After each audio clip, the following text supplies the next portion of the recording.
Good evening everyone.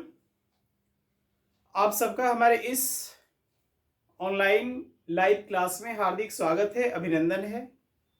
और जैसा कि आपको पता है कि हम लोग सेमेस्टर 2 की बातें कर रहे हैं और इस सेमेस्टर 2 में एक ऐसा पेपर है जिसे हम लोग कहते हैं एसी पेपर कहते हैं। यानी हम लोग का जो पेपर है सेमेस्टर 2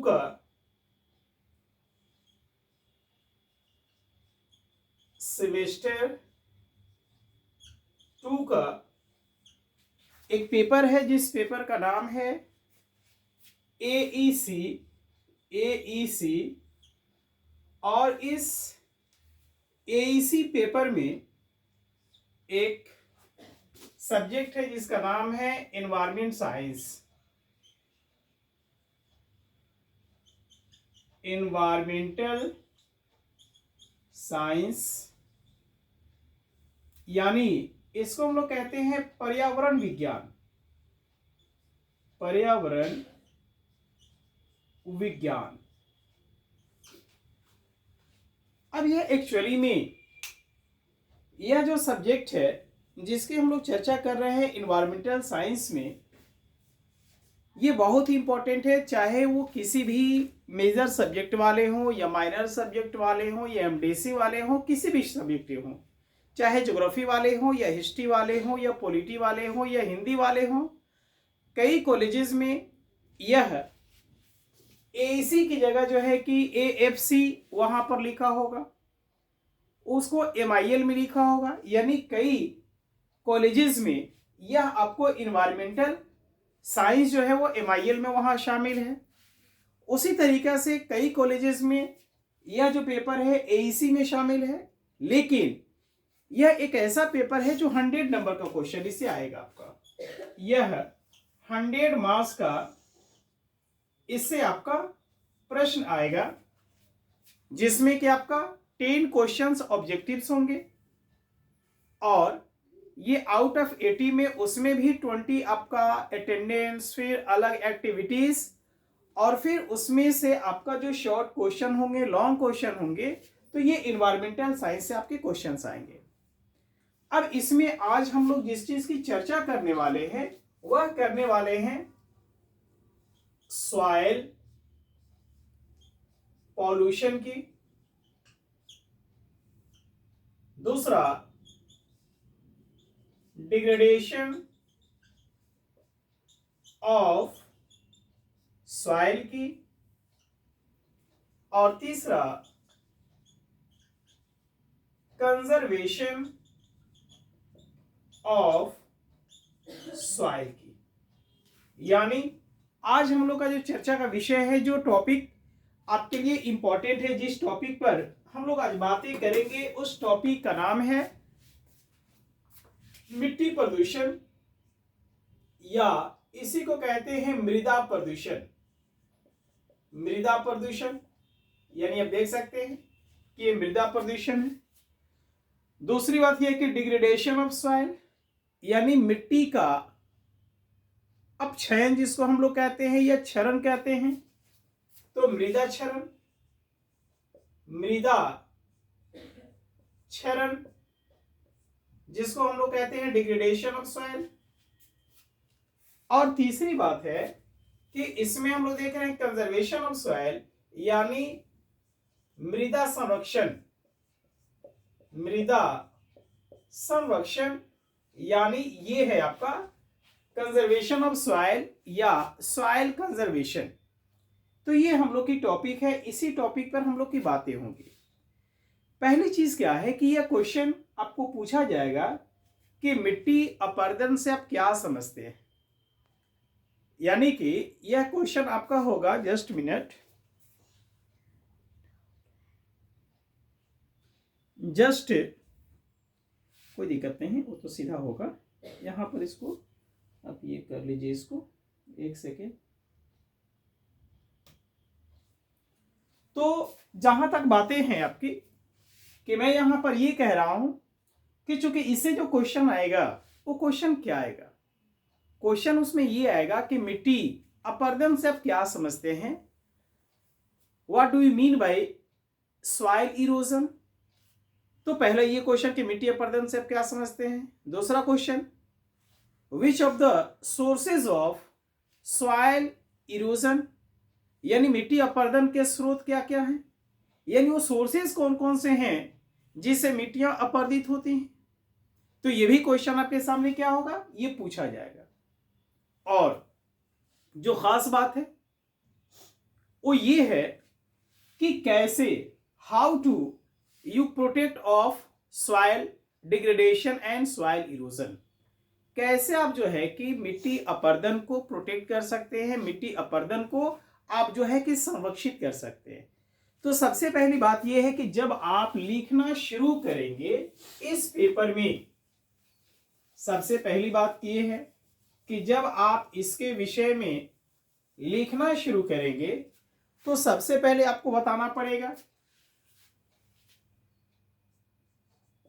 मिट्टी या मृदा या सॉइल किसे कहते हैं, किसे कहते हैं। सबसे पहले जब आप लिखना शुरू करेंगे कि मिट्टियों से आप क्या समझते हैं या मिट्टियों के अपरदन से आप क्या समझते हैं, तो सबसे पहले आपको देना पड़ेगा कि मिट्टी किसे कहते हैं। तो पहली चर्चा ये हो कि मिट्टी कैसे कहते हैं, फिर मिट्टियों के प्रकार कितनी तरह के होते हैं, फिर मिट्टियों को अपरदन करने वाले जो एजेंट्स होते हैं वो कौन कौन से होते हैं, और फिर हम लोग बातें करें कि मिट्टियों का आखिर हम लोग कंजर्वेशन कैसे करें, संरक्षण कैसे करें। तो इसमें अगर आप देखेंगे कि मिट्टियां होती क्या हैं और ये मिट्टियां कैसे बनती हैं, तो एक्चुअली में माय डियर स्टूडेंट्स आपको पता है कि ये जो भी मिट्टियां हैं, ये जो भी मिट्टियां हैं, इनकी उत्पत्ति जो होती है एक्चुअली में, तो आप देखिएगा कि हाउ टू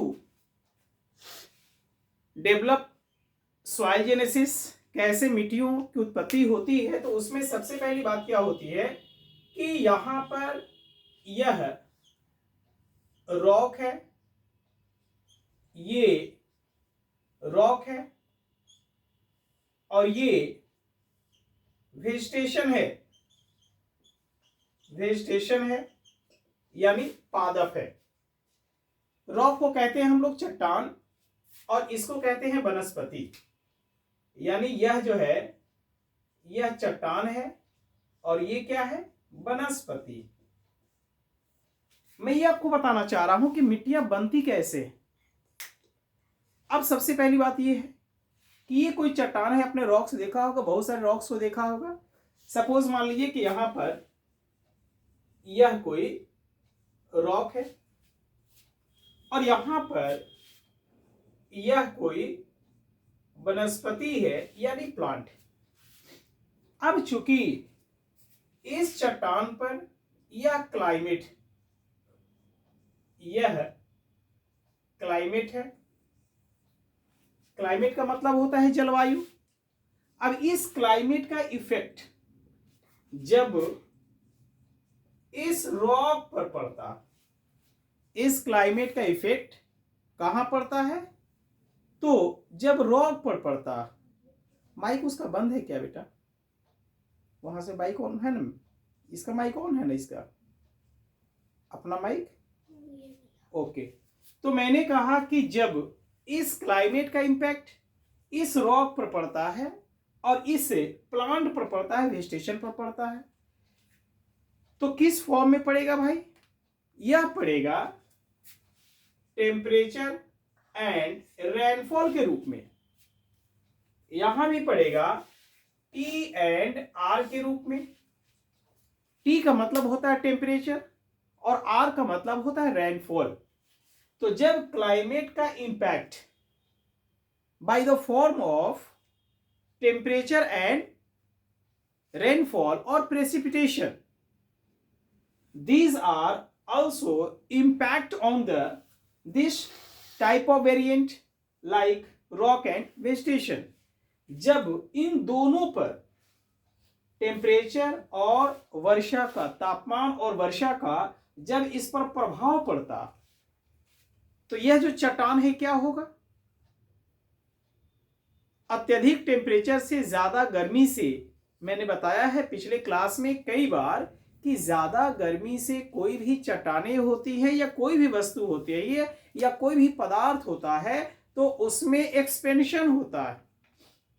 उसमें क्या होता है? उसमें एक्सपेंशन होता है, उसमें प्रसार होता है, फैलाव होता है। अब जैसा मान लीजिए कि ये अगर कोई चट्टान है, ये अगर कोई चट्टान है और जब इस पर हीट का इंपैक्ट पड़े, जब इस पर क्या पड़े? हीट का इंपैक्ट पड़ा है सपोज चारों तरफ से, तो ये क्या होगा? इसमें एक्सपेंशन होगा, यह जो है कि प्रसारित हो जाएगा, यह फैल जाएगा। और जैसे हीट कम हो जाएगा तो फिर इसमें कॉन्ट्रैक्शन आ जाएगा, यानी कि यह सिकुड़ कर ये छोटा हो जाएगा। लेकिन जैसे ही टेम्परेचर इसको ज्यादा मिलेगा तो ये फैल कर इसका साइज इतना बड़ा हो जाएगा। इस तरह की एक्टिविटी जो होती है, अगर आप जाएंगे, ये एक कंटिनेंट है और ये 0 डिग्री इक्वेटर है। इस कंटिनेंट का नाम है, इस महाद्वीप का नाम है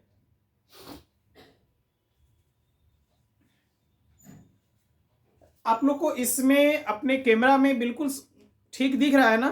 क्लियर तो दिख रहा है ना? यानी कि उल्टा तो नहीं दिख रहा है ना जो मैं पढ़ा रहा हूं? बिल्कुल सीधा दिख रहा होगा। आई होप के सीधा दिखना चाहिए। कमेंट बॉक्स में बताइए कि कैसा दिख रहा है। अगर सही दिख रहा है तो कमेंट बॉक्स में यस लिखिए कि सही दिख रहा है। ओके, तो मैं ये कह रहा हूं कि चूंकि ये अफ्रीका है और आपको पता है कि इस अफ्रीका में यहां एक डेजर्ट है और इस डेजर्ट का नाम है सहारा डेजर्ट। इसका नाम क्या है? Sahara desert. ये अफ्रीका में है, नॉर्दर्न पार्ट ऑफ अफ्रीका में है और इस डेजर्ट का नाम है सहारा डेजर्ट। और वैसे आपको पता है कि Sahara desert is the largest desert in the world. ये विश्व का सबसे बड़ा मरुस्थल है और जिसका टोटल एरिया है 84 लाख स्क्वायर किलोमीटर।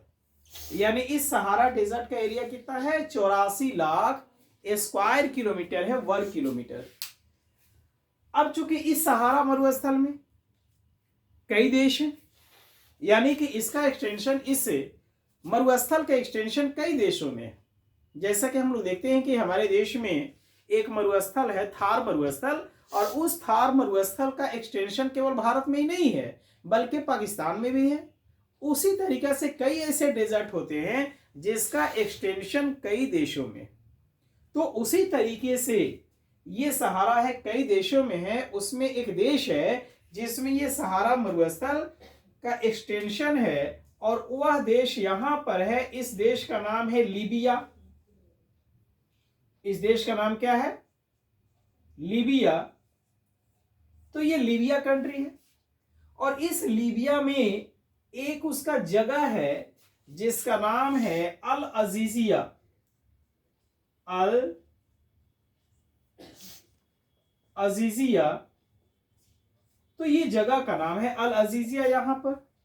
और ये अल अजीजिया जो है ये वर्ल्ड का सबसे हॉटेस्ट प्लेस है। यानी अल अजीजिया विश्व का सबसे गर्म स्थान है विश्व में, जहां का टेम्परेचर जो रिकॉर्ड किया गया है वह किया गया है 58.8 डिग्री सेल्सियस, यानी नियर अबाउट 59 डिग्री सेल्सियस। यानी इस अल अजीजिया का टेम्परेचर 59 डिग्री सेल्सियस। अब जाहिर सी बात है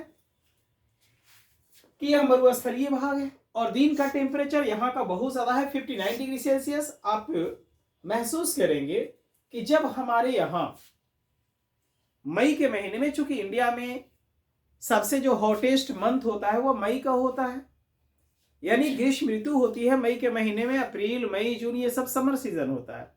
और यह जो मई का महीना है, इस मई के महीने में टेम्परेचर बहुत ज्यादा होता है और हमारे यहाँ जब टेम्परेचर 45 डिग्री सेल्सियस चला जाता है यदि, तो समझिए कि मकान दुकान से लेके सड़क और चौराहों तक जो है पूरी तरह से लगता है कि आग उगल रहा है, आग फेंक रहा, यानी इस तरह से गर्म होता है, दीवारें गर्म हो जाती है।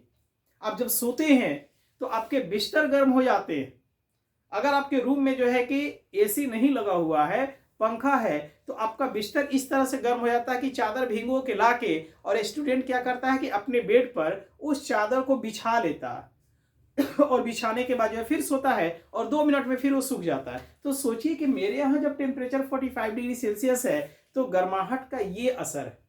सोचिए कि जहां का टेम्परेचर 59 डिग्री सेल्सियस है वहां की क्या स्थिति होगी। तो वहां की ये जो चट्टाने हैं, ये चट्टाने यहाँ के गर्म होकर दिन के समय फैलती, एक्सपेंशन होता है, और रात के समय में यहां का टेम्परेचर फ्रीजिंग पॉइंट से माइनस में टेम्परेचर चला जाता है। यानी 0 डिग्री सेल्सियस से टेम्परेचर अगर कम होता है तो हम लोग कहते हैं कि वो फ्रीजिंग पॉइंट से, यानी 0 डिग्री सेल्सियस से अगर टेम्परेचर नीचे चला गया तो कहेंगे कि ये फ्रीजिंग पॉइंट है। तो यहां का टेम्परेचर रात में, जो दिन का टेम्परेचर 59 डिग्री सेल्सियस था, रात में यहां के नाइट में यह टेम्परेचर चला गया फ्रीजिंग पॉइंट से नीचे। अब जिसकी वजह से ये जो चट्टान दिन में बहुत फैली हुई थी, रात के समय में ये चट्टानें क्या होती है, संकुचित होती हैं, उसमें कॉन्ट्रेक्शन होता है और कॉन्ट्रेक्शन के दौरान वो सिकुड़ जाती है, फिर दिन में फैलती हैं। तो जब एक ही चीजें बार बार दोहराई जाती है, कभी वो फैलेंगी कभी संकुचित होंगी, उस स्थिति में उसमें चट्टानों में क्रैक हो जाता है, क्रैकनेस आ जाता है, उसमें चटकने पड़ जाती है, उसमें दरारें पड़ जाती है। जैसा कि आप देखिएगा कि अब तो ये समय इलेक्ट्रिसिटी का युग आ गया है, करंट फ्लो करता है, आप जो है कि ऑन करते हैं अपने इलेक्ट्रिक सर्किट को तो तुरंत बल्ब जलने लगता है। लेकिन पहले क्या होता था, हम लोग के जमाने में जब हम लोग पढ़ते थे तो दिया और लालटेन से पढ़ते थे। तो जब दिया से पढ़ते थे, चिराग से पढ़ते थे, लालटेन से नहीं, तो चिराग से पढ़ने के दौरान क्या होता था, जब झुक के पढ़ते थे, बोरा पर बैठ के पढ़ते थे, हम लोग गांव की बात थी, गांव में बोरा बिछा के बैठ के पढ़ते थे रात के समय में, तो जब झुक के पढ़ते थे तो ध्यान पढ़ने में इस तरह से हो जाता था कि आगे का बाल जो है कि दिया पर जल जाता था, तो हड़बड़ा के उठते थे। लेकिन जब उस दिए की जगह लालटेन का जगह आ गया, लालटेन का जब इस्तेमाल होने लगा, तो लालटेन का हम लोग इस्तेमाल करना कि उसमें शीशा लगा हुआ होता था, लेकिन गर्म शीशे पर जब किसी ने हाथ धो के आया और ऐसे छींट मारा तो उस छींट के पड़ने की वजह से, उस पानी के छींटे की वजह से वह शीशा जो गर्म था वह चटक गया, उसमें दरारें आ गई। क्यों? क्योंकि जहां पर वह शीतलता पड़ा, वो पानी पड़ा, तो वहां के जो मॉलिक्यूल्स है उसमें कॉन्ट्रैक्शन आया, और शीशे का बाकी भाग गर्म था तो उसमें एक्सपेंशन आया। तो एक्सपेंशन और कॉन्ट्रैक्शन के बीच सामंजस्य न होने के कारण उसमें चटकने पड़ जाती है। इस तरह से यहाँ पर मरुस्थलीय क्षेत्रों की ये जो चट्टानें होती है, दिन के समय में फैलती है, रात के समय में सिकुड़ती है। तो उस फैलने और सिकुड़ने के दौरान इसमें से चटकने पड़ती हैं और इसके टुकड़े जो है इसमें से अलग होते जाते हैं, इसके टुकड़े जो है अलग होते जाते हैं, और जिस समय इससे अलग होते हैं उस समय से इसमें आवाज ऐसी आती है जैसे लगता है कि कोई गोली बंदूक चल रही है। ये जो एक्टिविटीज मरुस्थलीय क्षेत्रों में हो रही है इसको कहते हैं एक्सफोलिएशन, इसको कहते हैं एक्सफोलिएशन यानी अपशल्कीकरण। तो यही एक्टिविटीज अपशल्कीकरण है। तो मैंने यहां पर ये बताया आपको माय डियर कि चूंकि ये चट्टान है, ये रॉक्स है, और एक्चुअली में यहां पर क्या होता है कि जब क्लाइमेट के अंतर्गत हाई टेम्परेचर एंड रेनफॉल का इंपैक्ट पड़ता है, यानी जब तापमान ज्यादा होता है और वर्षा भी ज्यादा होती है, तो उस कंडीशन में जो चट्टानें होती हैं वे चट्टानें क्या होती हैं कि दिन में फैलती हैं और रात में सिकुड़ती हैं, जिसकी वजह से यह टूटने लगता है और टूटकर रॉक्स मटेरियल में, शैल चूर्ण में बदल जाता है, छोटे छोटे महीन चूर्ण में। यानी कि ये जो है महीन चूर्ण में इस तरह से छोटे छोटे ये पार्टिकल्स में यह टूट कर बदल गया। दूसरी तरफ की वनस्पति है, ये कोई वृक्ष है, ये कोई पेड़ है, अब होता क्या है कि ज़्यादा टेम्परेचर है, बारिश भी हो रही है, तो इसके पत्ते सूख के गिर भी रहे हैं। पत्ते जो है ज़्यादा टेम्परेचर से क्या होंगे, सूख जाएंगे, सूख के झड़ भी जाते हैं, हवाएं भी चलती हैं तो उसको गिरा देती हैं। बारिश होगी तो ये जो पत्ते हैं इस पेड़ के या वृक्ष गिर गया है तो वह क्या हो जाएगा, पानी में सड़ जाएगा। तो सड़ने के बाद यह ह्यूमस बन जाएगा। क्या बन जाएगा, ह्यूमस। तो ये ह्यूमस बन गया और उसके बाद इस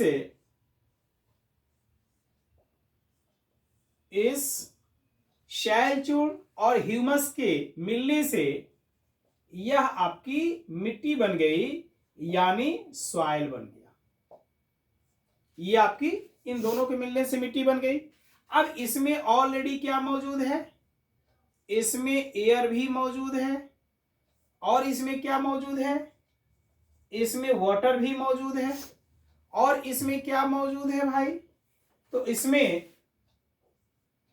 सूक्ष्म जीव भी मौजूद हैं, सूक्ष्म जीव भी मौजूद हैं, यानी सूक्ष्म जीव, शैल चूर्ण, ह्यूमस, एयर यानी वायु और वाटर, इन सबों के मिलने से मिट्टी बनी। और इसको बनने में एक लॉन्ग ड्यूरेशन का सामना करना पड़ा, यानी यह जो है कि by function of the time, यह एक लंबी अवधि के दौरान यह मिट्टी बनके तैयार हुई। यानी 1 सेंटीमीटर मोटी मिट्टी के निर्माण में हजारों वर्षों का समय लग जाता, लेकिन उस मिट्टी को हम लोग बहुत ही बेरहम होकर उस मिट्टी को क्या करते हैं, उसको काट देते हैं, उसको बर्बाद कर देते हैं। तो ये तो हुआ कि मिट्टियां होती क्या है, मिट्टियों का निर्माण कैसे होता है। तो ये तो सॉइल जेनेसिस का फॉर्मेशन है कि सॉइल जेनेसिस क्या होता है। तो अगर क्वेश्चन पूछा है कि सॉइल जेनेसिस कैसे होता है, मिट्टियों की उत्पत्ति कैसे होती है, तो आपको इस डायग्राम को देकर और इसके बारे में जो मैंने बातें बताई उसको बताना पड़ेगा। अब दूसरी बात ये है कि जो इकार है, ICAR, इकार, जिसको कहते हैं, क्वेश्चन पूछा जाएगा, ये Indian council of agriculture research, जिसका हेडक्वार्टर न्यू दिल्ली है, जिसका हेडक्वार्टर न्यू दिल्ली है। और इसने कहा है कि जो इंडियन सॉइल है, इसने कहा है कि जो इंडियन सॉइल है उनके 8 टाइप्स है। कितने टाइप्स है, 8 टाइप्स है। क्वेश्चन पूछा जाएगा कि इंडियन सॉइल को कुल कितने प्रकारों में बांटा गया है, तो Indian soil divided into 8 types according to Indian council of agriculture research, यानी इकार के द्वारा। इसने जो बताया है कि ये जो भारतीय मिट्टियां होती है 8 प्रकार की होती हैं। कौन कौन सी होती है भाई, तो ये जो मिट्टियां होती है आपको पता है कि इन मिट्टियों में बातें आएगी आपको अलुवियल की, जिसको कहते हैं जलोढ़ मिट्टी, जलोढ़ मिट्टी। दूसरी जो मिट्टी है वह आपको है काली मिट्टी, काली मिट्टी। तीसरी जो मिट्टी है वह आपको है लाल पीली मिट्टी, लाल पीली मिट्टी। जो चौथी मिट्टी है वह है लैटेराइट मिट्टी, लैटेराइट मिट्टी। जो 5वीं मिट्टी है उसका नाम है मरुस्थलीय मिट्टी, मरुस्थलीय मिट्टी। इसमें जो 6ठी है उसका आपका नाम है वनीय मिट्टी, जिसको पर्वतीय मिट्टी भी कहते हैं। 7वां जो है वह है लवणीय मिट्टी, लवणीय मिट्टी। और जो 8वां है इसको कहते हैं दलदली मिट्टी, दलदली मिट्टी, या इसी को कहते हैं पीट सॉइल, इसी को कहते हैं पीट मिट्टी, पीट मृदा। तो इस तरह से हमने ये देखा कि भारतीय जो मिट्टियां हैं ये कुल 8 प्रकार की मिट्टियां हैं। अब रही बात कि इन 8 प्रकार की मिट्टियों में सबसे ज्यादा जो मिट्टियां हैं, जो हमारे देश में सबसे ज्यादा क्षेत्रों में इन मिट्टियों का जिसका विस्तार है उसमें है सबसे ज्यादा ये जलोढ़ मिट्टी, ये नियर अबाउट 44 to 45% के बीच यह जलोढ़ मिट्टियों का विस्तार है। अब चूंकि जो भी ये मिट्टियां हैं उन मिट्टियों में मैंने कहा कि यह 44 से 45% जलोढ़ मिट्टियों का विस्तार है। अब रही बात की जो जलोढ़ मिट्टियां होती हैं जनरली दो तरह की होती हैं, जिसको हम लोग कहते हैं, एक इसमें मिट्टी है जिस मिट्टी का नाम है खादर मिट्टी, और इसमें दूसरा जो है उसका नाम है बांगर मिट्टी। यानी ये दोनों जो मिट्टियां हैं ये एक्चुअली में इसी जलोढ़ मिट्टी के अंतर्गत आती है। खादर जो मिट्टियां होती है हमारे देश में सबसे ज्यादा, खादर मिट्टियां हमारे देश में सबसे ज्यादा हैं। और खादर मिट्टी का मतलब ये होता है कि नदियों के द्वारा, किसके द्वारा, नदियों के द्वारा लाए गए जो न्यूली अलुवियल सॉइल होता है, नदियों के द्वारा जो लाए गए नवीन जलोढ़ मिट्टियां होती हैं उसी को कहते हैं खादर मिट्टी। और जो पुरानी जलोढ़ मिट्टियां होती हैं उसको कहते हैं बांगर मिट्टी। अब एक्चुअली में ये जो खादर मिट्टियां होती है सभी मिट्टियों में सबसे ज्यादा फर्टाइल होती है, सबसे ज्यादा यह मिट्टी उपजाऊ होती है। इसलिए इस खादर मिट्टी को बैकबोन ऑफ इंडियन एग्रीकल्चर कहा जाता है, भारतीय कृषि की रीढ़ की हड्डी कहा जाता है इस खादर मिट्टी को। यह नदी घाटियों के निचले भागों में पाए जाते हैं, जबकि नदी घाटियों के ऊपरी भागों में ये बांगर मिट्टियां पाई जाती है। बांगर मिट्टियों में जो है कि कंकड़ पत्थर वगैरह होते हैं जिनका इस्तेमाल जो होता है वह फैक्ट्रियों में, खासकर अगर उत्तर प्रदेश में आप चले जाएंगे वहां पर एक चुर्क का सीमेंट उद्योग है चुर्क में, तो वहां पर इस तरह के बांगर मिट्टियों से जिसमें कंकड़ पत्थर वगैरह मौजूद होते हैं वहां पर उनसे सीमेंट बनाई जाती है, वहां पर सीमेंट उद्योग। यह फर्टिलिटी इसमें नहीं होती इसलिए इसमें खेती करना बहुत ही मुश्किल होता है, लेकिन देश में सबसे ज्यादा खेती जो होती है इस खादर मिट्टी में होती है। तो ये जो है कि सबसे फर्टाइल सॉइल होती है। दूसरी बात ये काली मिट्टी जो होती है, तो काली मिट्टी हमारे देश में सबसे ज्यादा वह आपको महाराष्ट्र और गुजरात के क्षेत्रों में पाई जाती है। यानी ये सबसे ज्यादा महाराष्ट्र और गुजरात के क्षेत्रों में पाई जाती है काली मिट्टी। और इस काली मिट्टी में बैसाल्टिक चट्टानों के टूटने फूटने से, यानी बैसाल्टिक चट्टानों के टूटने फूटने से इसका निर्माण हुआ है। इसमें टिटेनियम ऑक्साइड की मौजूदगी है काली मिट्टी में। यह ज्वालामुखी क्रिया के द्वारा बनने वाली चट्टान है और फिर वह क्लाइमेट के इफेक्ट की वजह से इस तरह की काली मिट्टियां बनी है जिसमें कपास की खेती बड़े पैमाने पर होती है। और उसमें क्या होता है कि महाराष्ट्र और गुजरात में कपास की जो खेती होती है वो ज्यादा होने के कारण उसे ब्लैक कॉटन सॉइल कहते हैं उस काली मिट्टी को। तो ये जो भी मिट्टियां हैं ये मिट्टियां जो है कि आज तरह तरह के जो क्षरण की प्रक्रियाएं हैं, तरह तरह के इनके साथ जो इरोजनल वर्क हो रहा है उससे ये मिट्टियां क्षरित होती जा रही हैं, इनका डिग्रेडेशन होता चला जा रहा है, इनका जो है कि ये लगातार क्षरण हो रहा है। तो आखिर मिट्टियों के अपर्दन करने वाले मृदा अपर्दन या क्षरण अपर्दन के स्रोत क्या है, यानी मृदा अपर्दन के स्रोत क्या है, ये क्वेश्चन पूछा जाएगा कि मृदा जो अपर्दन हो रहा है उसके सोर्सेस क्या हैं। तो उसके सोर्सेस पहले ये हैं कि एक है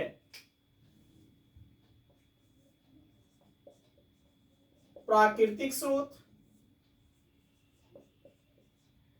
और दूसरा मानवीय स्रोत। मानवीय स्रोत, प्राकृतिक स्रोत को कहते हैं नेचुरल सोर्सेस, नेचुरल सोर्सेस, और इसको कहते हैं ह्यूमन सोर्सेस। यानी दो तरह के ये सोर्सेस हैं। अब रही बात कि इसमें जो प्राकृतिक स्रोत हैं, इस प्राकृतिक स्रोत में मिट्टियों को अपर्दित करने वाले सोर्सेस क्या हैं। तो इसमें आप देखेंगे कि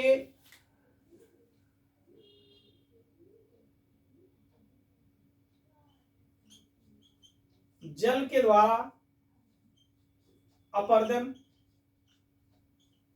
अब जल में भी किसके द्वारा भाई, तो नदियों के द्वारा अपर्दन, नदियों के द्वारा अपर्दन, समुद्री लहरों के द्वारा अपर्दन, लहरों के द्वारा अपर्दन, सुनामी लहरों के द्वारा अपर्दन, सुनामी लहरों के द्वारा अपर्दन, और सतही जल के द्वारा अपर्दन, सतही जल के द्वारा अपर्दन। तो आपने देखा कि जल के द्वारा जो अपर्दन हो रहा है प्राकृतिक सोर्सेज में, तो उसमें अगर बातें करें कि नदियों के द्वारा अपर्दन, तो क्या होता है नदियों में भाई, तो नदियों में बरसात के दिनों में भयंकर बाढ़ आ जाया करती है। जैसे कि आप देखिए कि बिहार की एक नदी है जिस नदी का नाम है कोसी नदी, और उस कोसी नदी को बिहार का शोक कहा जाता है, सौरभ बिहार का आता है, बिहार का दुख कहा जाता है उस कोसी नदी को। आपने नाम सुना भी होगा कोसी नदी का, उम्मीद है कि कोसी नदी का नाम आपने सुना होगा, और इसे बिहार का शोक कहा जाता है, बिहार का शोक कहा जाता है इस कोसी नदी को। और आपको जान के यह हैरानी होगी कि इस नदी ने पिछले 100 सालों में इसने लगभग कई किलोमीटर की दूर तक जो है इसने अपने मार्ग को परिवर्तित किया। यानी कोसी नदी जहां से 100 साल पहले बहती थी अब वहां से नहीं बह रही है, बल्कि इसका मार्ग परिवर्तन हो गया है और कईयों किलोमीटर। इसका मतलब कि कोसी नदी जैसे जैसे आगे बढ़ती गई होगी वैसे वैसे वो क्या करती होगी, वैसे वैसे वह मिट्टियों को अपर्दन करके गई होगी, आगे की मिट्टियों को काटी होगी, तब उसका एरिया आगे बढ़ा होगा, फिर आगे की मिट्टी को काटी होगी, फिर उसका एरिया आगे बढ़ा होगा। तो यानी कि ये नदियां बाढ़ के दिनों में उफान पर होती हैं, उफनाती हुई चलती हैं, बहती हैं, और उस दौरान अपने दोनों किनारों की मिट्टियों को बुरी तरह से अपर्दित करती, उन्हें काटती छाटती। अपर्दन का मतलब होता है काटना छाटना, यानी उसका इरोजन करना। तो ये मिट्टियां नदियों के द्वारा अपर्दित हो जाती हैं। दूसरी बात कि समुद्री लहरों के द्वारा, जो लोग समुद्र के किनारे गए होंगे, जुहू चपाटी बीच गए होंगे, मुंबई गए होंगे, गोवा गए होंगे, उनको पता होता है कि लहरें उठती हैं, गिरती हैं, नाविक तट पे पछताता है। यानी लहरें लगातार क्या होती है, आती हैं और गिरती हैं, फिर उठती हैं, फिर गिरती हैं, और इस तरह से जो है क्या है ये देखें, लाओ देखें देखें ठीक।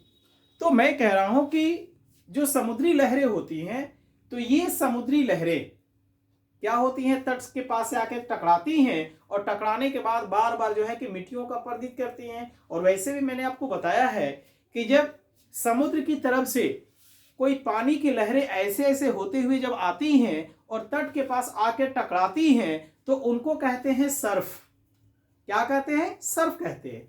और जब वो टकराने के बाद वापस जाती है फिर समुद्र की ओर, यानी इसे टकराई तट से और वापस गई समुद्र की ओर, तो उसको कहते हैं स्वेल।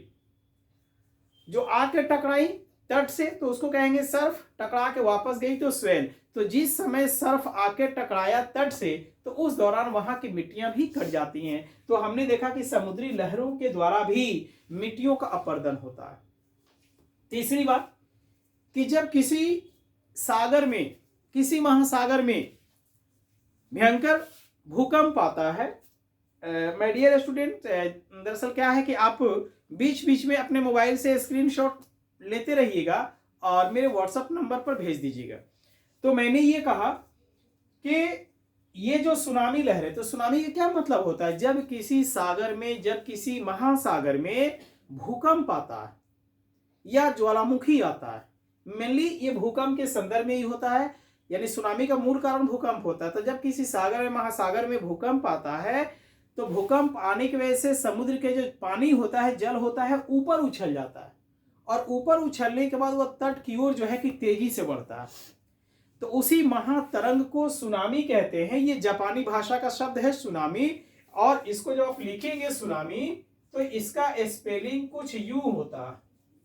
ये सुनामी है जो जापानी भाषा का शब्द है, और इसका मतलब होता है हार्बर्स वेव या कोस्टल वेव्स। इसको कहते हैं तटीय लहर या बंदरगाह लहर। सुनामी का मतलब होता है, और ये महातरंगों के रूप में आती हैं, और जब तट से टकराती हैं तो वहां की मिट्टियों को जो है कि बुरी तरह से कटाव करती है।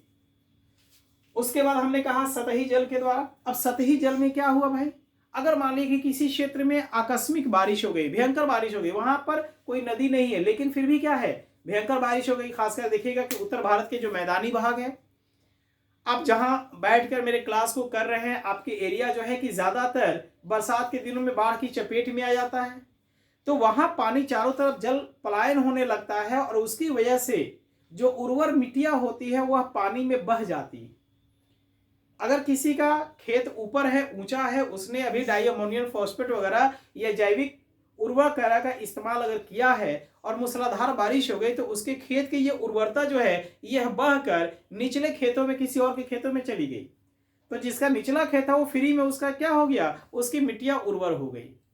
तो कहने का मतलब है कि ये मिट्टियां जो है कि सतही जल के द्वारा, बाढ़ के द्वारा ये क्या होती है, बुरी तरह से प्रभावित हो जाती है।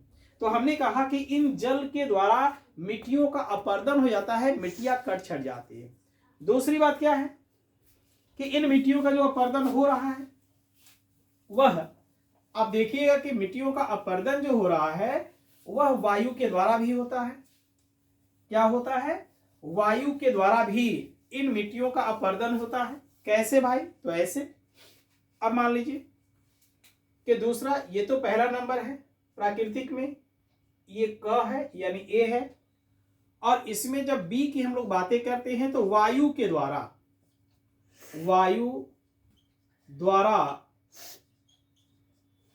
मृदा अपरदन, वायु द्वारा मृदा अपरदन यानी इरोजन बाय द विंड, यानी हवाओं के द्वारा मिट्टियों का कट जाना, उसका इरोजन हो जाना।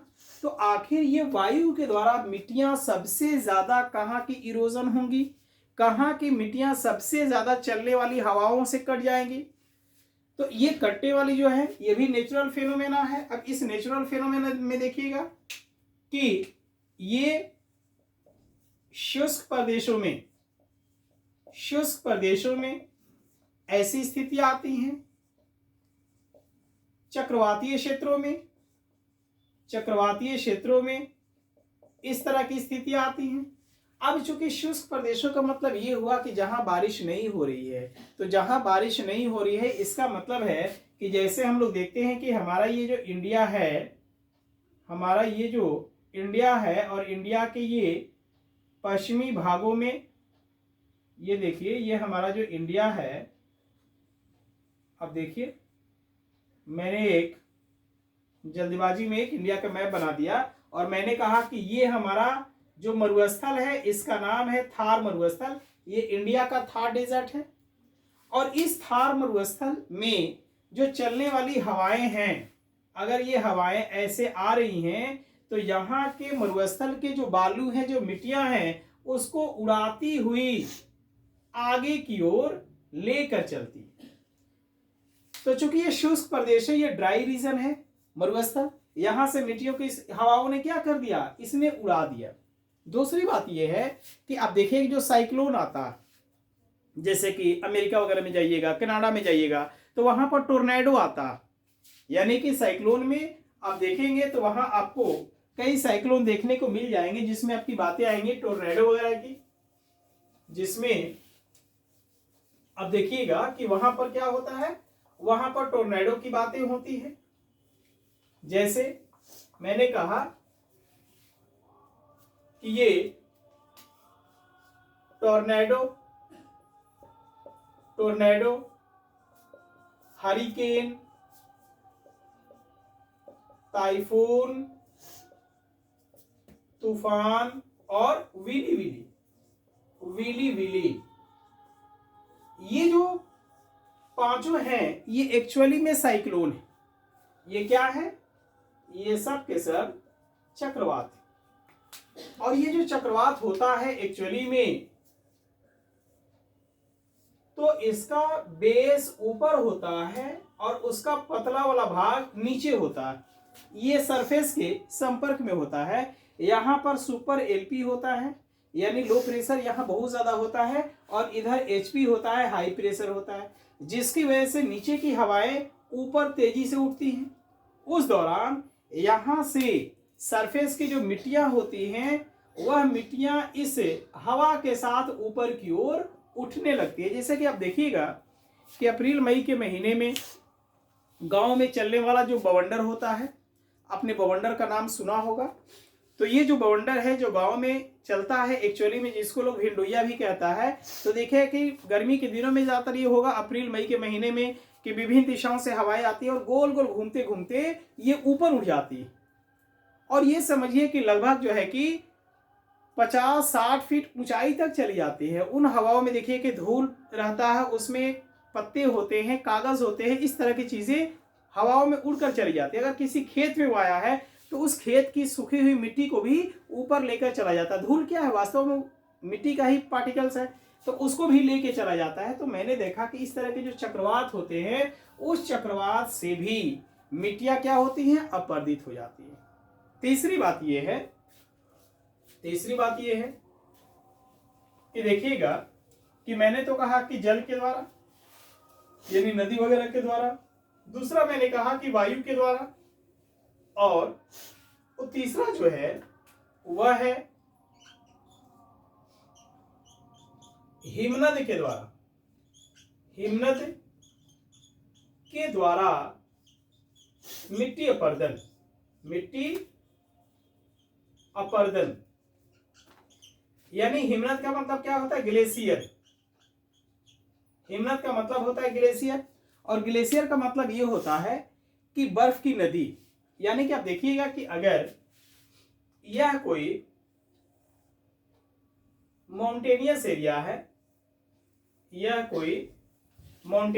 है, पर्वतीय भाग है, तो आप जानते हैं कि इन पर्वतों के शीर्ष पर क्या होता है, बर्फ होता है। यानी पर्वतों के शीर्ष पर, पर्वतों की चोटियों पर इस तरह के बर्फ पाए जाते हैं, और बर्फ की मोटाई इतनी ज्यादा हो जाती है कि वह बर्फ गर्मी बढ़ने की वजह से यह बर्फ क्या होता है कि ऊपर से नीचे की ओर सरकना शुरू होता है। जैसे जैसे गर्मी बढ़ती है वैसे वैसे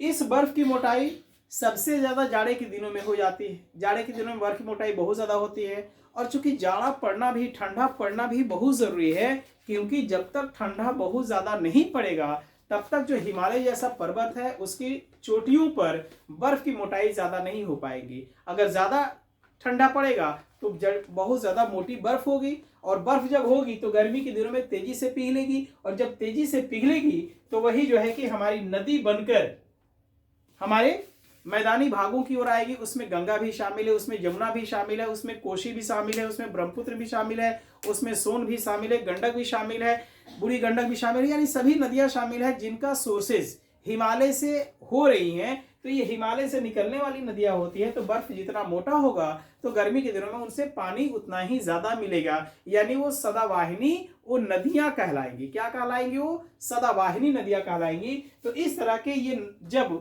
बर्फ ऊपर से नीचे सरकता है, तो चूंकि यह जब तक पानी नहीं बना हुआ है, जब तक वो बर्फ के रूप में है, तो वह भी एक नदी है, लेकिन वो बर्फ की नदी है। हिम का मतलब होता है बर्फ, तो बर्फ की नदी है।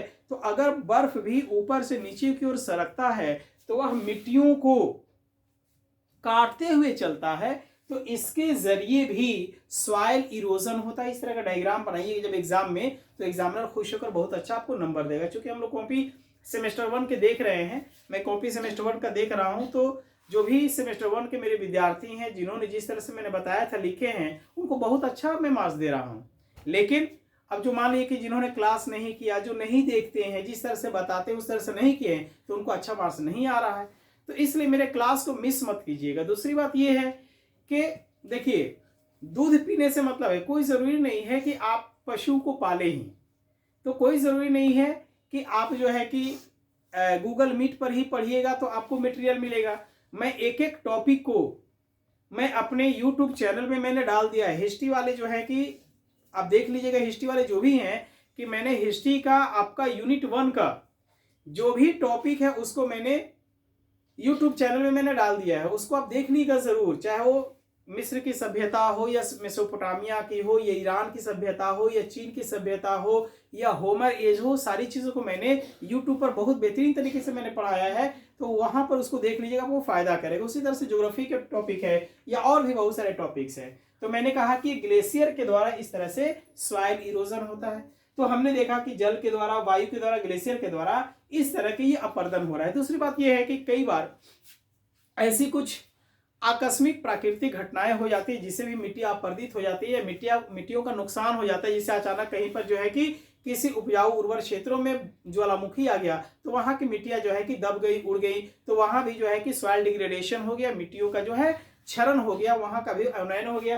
तो इस तरह से देखते हैं कि ये प्राकृतिक कारण है जो मिट्टियों की गुणवत्ता और उसके अपरदन को प्रभावित करते हैं। लेकिन मिट्टियों के अपरदन में जो सबसे बड़ा कंट्रीब्यूशन जो आज के डेट में अब हो रहा है, उसमें आप देखेंगे कि इन प्राकृतिक कारणों में सबसे ज्यादा जो मिट्टियां प्रभावित हो रही हैं उनमें आपको लगभग 45% के आसपास, यानी लगभग 40, यूं कहें कि 47%, 45 भी नहीं बल्कि कहें कि 47% के आसपास। अगर आप इस तरह से एक डायग्राम देखेंगे तो आप देखेंगे कि यह आपका 47% के आसपास जो है कि इरोजन बाय वाटर, यानी जो सॉइल इरोजन हो रहा है, इरोजन जो हो रहा है वह आपको सबसे ज्यादा वाटर के द्वारा हो रहा है। अगर आप बातें करेंगे वायु के द्वारा, तो वायु के द्वारा जो हो रहा है ये 4.1% है बाय द एयर, यानी वायु के द्वारा 4.1% हो रहा है। लेकिन जो केमिकल डिग्रेडेशन हो रहा है, वह 4.2%, यानी degradation by chemicals, degradation by chemicals, तो इसके द्वारा जो है ये हमारी मिट्टियां क्या हो रही हैं, प्रभावित हो रही हैं। यानी कि इस तरह से आप देखते हैं कि हमारी मिट्टियों के हेल्थ पर इनसे असर पड़ रहा है। लेकिन मैंने कहा कि सबसे ज्यादा जो जिम्मेदार है वह है हमारा जो है कि ह्यूमन एक्टिविटीज। अब इसमें क्या भाई, तो कृषि कार्य, दूसरा सिंचाई, तीसरा शहरीकरण, चौथा औद्योगिकरण,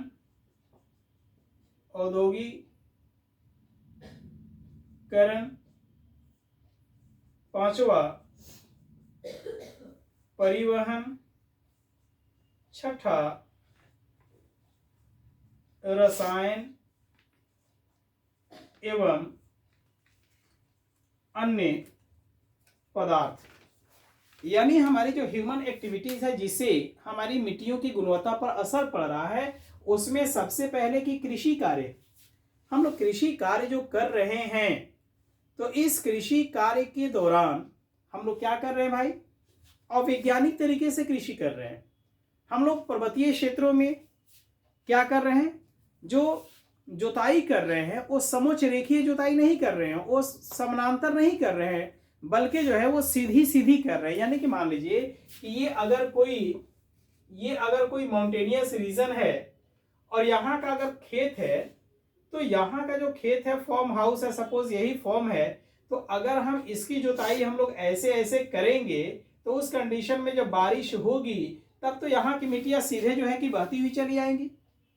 लेकिन अगर यहाँ की हम लोग खेतों की जुताई उस तरह से न करके अगर हम लोग समोच्च रेखीय जुताई करें, ऐसे करें, तो उस कंडीशन में मिट्टियां एक साथ ऊपर से नीचे नहीं आ पाएंगी, बल्कि जो है कि उनका इरोजन पर कंट्रोल हो जाएगा। तो हम लोग इस तरह से जो कृषि करते हैं तो अवैज्ञानिक तरीके से करते हैं, जिसकी वजह से हमें नुकसान होता है। दूसरी बात यह है कि इस कृषि कार्य में हम लोग क्या करते हैं, झूम कृषि करते हैं, शिफ्टिंग कल्टीवेशन हम लोग करते हैं। 2-4 सालों तक जो है कि किसी स्थान पर जनजातीय लोग या उस तरह के लोग जो है कि क्या हुआ, जंगलों को साफ किया, वहां खेती किया, फिर वहां से जब फर्टिलिटी कम हो गई तो उस खेत को छोड़ के आगे बढ़ गया, उसको ऐसे ही छोड़ दिया, फिर वहां पर उसको वहां के जंगलों को जलाया, फिर खेती करना शुरू। यानी कि इस तरह से स्टेप टू स्टेप जो खेती करते चले जाते हैं एक स्थान से दूसरे स्थान पर, उसी को झूम कृषि कहते हैं। तो उससे भी सॉइल इरोजन होता है। तीसरी बात यह है कि कृषि कार्यों के दौरान हम लोग क्या करते हैं कि हमारी मिट्टियों की गुणवत्ता, उसका डिग्रेडेशन प्रभावित होती है। जैसे कि हमने क्या किया, धान की कटाई कर लिया, हमने गेहूं की कटाई कर ली, और धान का जो पराली होता है, उसका जो पुआल होता है, हम लोग क्या करते हैं, खेतों में जला दिए। तो खेतों में जला देने की वजह से उस खेत की जो मिट्टियां होती हैं, तो उस पुआल के जलने के दौरान उस मिट्टी में जो भी सूक्ष्म जीव हैं, तो वो सूक्ष्म जीव मर जाते हैं। मिट्टियों के जो नमी है वो नमी भी सूख जाती है। तो उससे क्या होता है कि मिट्टियों की गुणवत्ता प्रभावित हो जाती है। तो इस तरह से हम जो एग्रीकल्चर करते हैं उससे ही प्रभावित होती है। इसमें जो हम फर्टिलाइजर्स वगैरह डालते हैं उसका भी इम्पैक्ट पड़ता है हमारे सॉइल पर। जहां तक सिंचाई की बात है, तो हम अगर आवश्यकता से ज्यादा सिंचाई करते हैं तो उस मिट्टी में कैपिलरी एक्शन होता है। कैपिलरी एक्शन के कारण जो लवणीय तत्व है धरातल पर चले आते हैं, और जिसकी वजह से मिट्टियों की ऊपरी सतह पर लवणीय तत्व बिछ जाते हैं। तो उस तरह से जो साल्टी सॉइल आके बिछ जाते हैं, खासकर पंजाब में, गुजरात में, हरियाणा में, पश्चिमी उत्तर प्रदेश में, तो हाईली इरिगेशन की वजह से ऐसा होता है, अत्यधिक सिंचाई की वजह से ऐसा होता है। और हमारे देश में सबसे ज्यादा जो लवणीय मिट्टी इस समस्या से जो गुजर रही है वो गुजरात में है, उसके बाद पंजाब में है। तो इस तरह की समस्याएं हाईली इरिगेशन की वजह से होता है। जहां तक शहरीकरण की बातें हैं, तो जब शहरीकरण होता है, अर्बनाइजेशन होता है, तो लोग जो है कि अधिक से अधिक संख्या में क्या होता है, वह गांवों से शहरों में आता है। जो आबाद मिट्टियां हैं, जो फर्टाइल सॉइल है, उन मिट्टियों पर वो अपना क्या करता है, घर बना लेता है, वहां सड़कें बन जाती हैं। तो वहां की मिट्टियों को तो जाहिर सी बात है कि कट जाना है, नष्ट हो जाना है। तो इस तरह से शहरीकरण के द्वारा भी मिट्टियां वहां की प्रभावित होती हैं। फिर उसके बाद औद्योगिकरण के द्वारा भी वहां उद्योग लगाते हैं, फिर वहां की मिट्टियां प्रभावित होती हैं, मिट्टियां वहां की कट जाएंगी।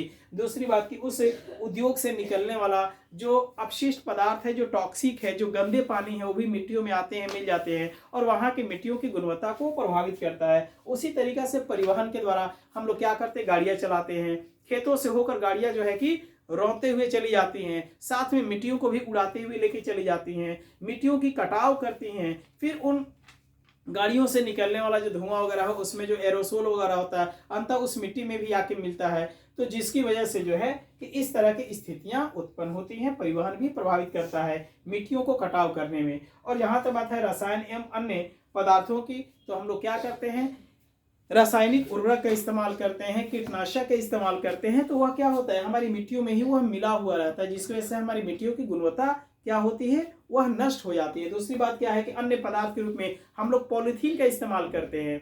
वह पॉलीथीन जो है कि कई सौ वर्षों तक जो है कि उसका डिग्रेडेशन नहीं हो पाता, वो सड़ता नहीं है, बल्कि उस मिट्टी में वैसे ही मौजूद रहता है, और मिट्टियों के जो है कि वह गुणवत्ता को भी वो प्रभावित करता है। तो इस तरह से हम लोग देखते हैं कि जो ह्यूमन एक्टिविटीज है, तो उससे हमारी मिट्टियां प्रभावित होती हैं। अब हमें करना क्या चाहिए, कैसे हमारी मिट्टियां संरक्षित होंगी, मिट्टियों का हम कैसे कंजर्वेशन करेंगे। तो उसके लिए जरूरी है कि हमें मिट्टियों को कंजर्वेशन करने के लिए हमें वनीकरण करना होगा, हमें प्लांटेशन करना होगा। यानी ज्यादा से ज्यादा अगर हम प्लांटेशन करते हैं तो पौधे की जो जड़ें होती है, वृक्षों की जो जड़ें होती है, मिट्टियों को बांध के रखती है। खासकर जो है माउंटेनियस रीजन में, पर्वतीय क्षेत्रों में, पहाड़ी क्षेत्रों में, वहां जो प्लांट होंगे, वृक्ष होंगे, वहां की जड़ें मिट्टियों को बांध के रखती है, जिसकी वजह से वहां की मिट्टियां जो है अपरदित होकर नहीं बह पाती है। दूसरी तरफ ये है कि हम इस तरह के जो एग्रीकल्चर कर रहे हैं, तो हम लोग कवरिंग क्रॉप्स करें, जहां पर मिट्टियां अपरदित हो रही है। क्योंकि मिट्टियां जो अपरदन होती है वह बरसात के दिनों में दो तरह से होती है। एक होती है शीट इरोजन, दूसरा होता है गली इरोजन। शीट इरोजन का मतलब होता है चादरिया अपरदन, अत्यधिक बारिश हो रही है तो मिट्टियां जो है कि बिल्कुल चादर की तरह कट के बह जाती है। तो वहां के खेतों की मिट्टियां उस तरह से उसका शीट इरोजन न हो, उसमें कवरिंग क्रॉप्स लगा दे। जिससे हम लोग शकरकंद उसमें लगा सकते हैं, उसमें सुथनी लगा सकते हैं, उसमें अदरक लगा सकते हैं, उसमें दलहनी फसल को लगा सकते हैं, ताकि वो मिट्टियों को ऊपर से ढक के रखे और मिट्टियों की फर्टिलिटी भी बनी रहती है। तो इस तरह से हम लोग रोटेशन ऑफ क्रॉप्स, फसलों को अदला बदली करके भी अगर हम लोग खेती करते हैं तो उसकी मिट्टियों की उर्वरता बनी रहती है। दलहनी फसल जरूर लगाएं। दलहनी फसलों के बाद जो है कि फिर हम रबी फसल लगा लें या कोई और फसल लगा लें, लेकिन बीच बीच में दलहनी फसलें साल में एक बार जरूर लगानी चाहिए। उससे मिट्टियों की फर्टिलिटी कायम रहती है, क्योंकि उसमें दलहनी फसलों में राइजोबैक्टीरियम बैक्टीरिया होता है जो नाइट्रोजन का फिक्सेशन करता है ल्यूमिनेसी कुल के, वह दलहनी फसलों में विशेष रूप से वह पाया जाता है। तो हम लोग वैज्ञानिक तरीके से कृषि करके भी मिट्टियों के स्वास्थ्य को बचा सकते हैं। जहां तक बात है कि नदियों के द्वारा अपर्दन की, तो नदियों के किनारे हम लोग मजबूत बांध को बनाएं, ताकि जो है कि नदियों का बांध टूटकर जो है निचले मैदानी भागों को जो है बाढ़ से प्रभावित न कर सके और वहां की मिट्टियां न कट सके। दूसरी बात यह है कि नदियों से जोड़ने वाली नहरों को भी हम लोग बनाएं कि जब ज्यादा पानी अगर नदियों में हो जाए तो उस अतिरिक्त पानी को हम लोग नहरों में छोड़ दें, ताकि वह मिट्टियों को जो है कि अपरदित करने से वो रोक सके।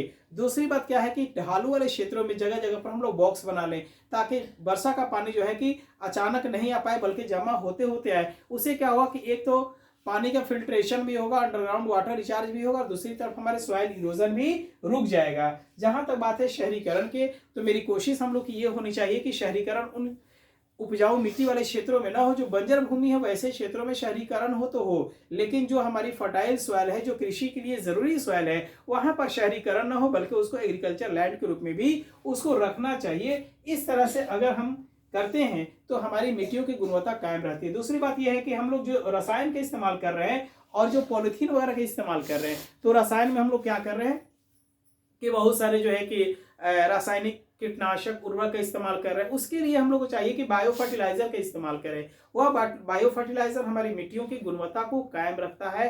हमारा जो उस तरह के पेस्टिसाइड्स वगैरह होता है बायो, जैसे कि नीम का जो है कि खली होता है, नीम का बीज होता है, नीम के पत्ते होते हैं, तो ये सब बायो हमारा जो है कि पेस्टिसाइड्स के रूप में, फर्टिलाइजर्स के रूप में हम लोग इस्तेमाल करते हैं। बायो कंपोस्ट हम लोग जो है कि जो गोबर वगैरह होता है उसका इस्तेमाल करें, तो उससे हमारे खेतों की गुणवत्ता, जो मिट्टियों की गुणवत्ता है, वह कायम रहती है। नहीं तो जो है कि हमारी मिट्टियां जो है कि धीरे धीरे वह जो है कि मरती चली जा रही है, जिसको हम लोग कहते हैं कि रेंगती हुई मृत्यु। तो मिट्टियों की रेंगती हुई मृत्यु हो रही है, इसे हम लोग को बचाना जरूरी है। फिर हम लोग क्या करते हैं कि इस्तेमाल दैनिक जीवन में होने वाला जो प्लास्टिक बैग होता है, कैरी बैग होता है, पॉलिथीन होता है, तो हम लोग क्या करते हैं उसको लाते हैं, वैसे ही हम लोग फेंक देते हैं। चूंकि वो पॉलिथीन जो होता है उसको अवॉइड करने की जरूरत है, क्योंकि वह पॉलिथीन जो है कि कभी सड़ता नहीं है, वो खराब यानी कि नष्ट नहीं होता है, वैसे ही कई सौ वर्षों तक जो है मिट्टियों में वैसे ही मौजूद रहता है, जिसकी वजह से मिट्टियों की क्वालिटी जो होती है, गुणवत्ता जो होती है, उस पॉलिथीन की वजह से भी जो है वह नष्ट होती है। फिर हमारी फसलों के माध्यम से जो है वह पौधों में चली जाती है, फिर हमारे शरीर में आ जाती है। तो इस तरह से हम लोग देखते क्या है कि कहीं ना कहीं हमारे लिए ये जो भी चीजें हैं ये नुकसानदायक है, तो इनका भी हमें अवॉइड करना चाहिए। और लास्ट में आप इसका निष्कर्ष लिखेंगे कि उपरोक्त सुझावों का हम लोग इस्तेमाल कर, प्रयोग कर जो है हम लोग मिट्टियों को स्वास्थ्य को ठीक रख सकते हैं। तो आज का जो मैंने टॉपिक पढ़ाया, मृदा अपरदन यानी soil erosion, conservation and how to its protect, कैसे इसे हम लोग संरक्षित कर सकते हैं। तो मैंने जितनी सारी बातें बताई उसको आप एक नोट्स बना के अगर आप बेहतरीन तरीके से एग्जाम में लिखते हैं तो आपको 80% नंबर जरूर आएंगे। ये सभी विषयों के लिए, सभी जिसका चाहे जो पेपर हो, सभी विषयों के पेपर के लिए जरूरी है। तो आज बस इतना ही। बहुत बहुत धन्यवाद। Thank you very much. जय हिंद, जय भारत। Thank you.